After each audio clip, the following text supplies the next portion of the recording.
నీవు ఏ నక్షత్రాన్ని వెంబడిస్తావు? బెత్లెహేం నక్షత్రమా, తేజో నక్షత్రమా? యేసయ్య జన్మించినప్పుడు ఆకాశాన ఉదయించిన బెత్లెహేం నక్షత్రము తూర్పు దేశ జ్ఞానులను ప్రభు చెంతకు నడిపించింది. ఈ బెత్లెహేం నక్షత్రమును అనుసరించిన జ్ఞానులు ప్రభు చెంతకు వచ్చి ప్రభువును చూచి కానుకలను సమర్పించుకొని వారు ధన్యులైరి.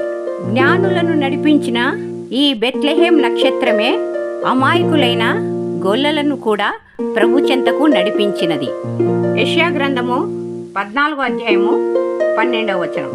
తేజో నక్షత్రమా, వేకువ చుక్క, నీవేళ ఆకాశం నుండి పడితివి? దేవునితో నీవు సమానము కాదే? దేవుని సింహాసనం పైన సింహాసనం ఉండవల్లని తలంచితివే.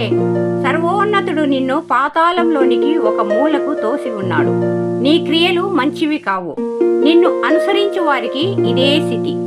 ఈ తేజో నక్షత్రమును అనుసరించువారు పాతాళంనకు చేరుదురు. నీవు ఏ నక్షత్రమును అనుసరించుతున్నావు? బెత్లెహేం నక్షత్రమును అనుసరించినచో దేవుని మార్గంలో నడిచెదవు, మరియు వారి జీవితములు ధన్యమగును. తేజో నక్షత్రము మార్గంలో మీరు నడిచినచో చీకటి మార్గంలో ప్రయాణించి చివరకు పాతాళంనకు చేరుదురు.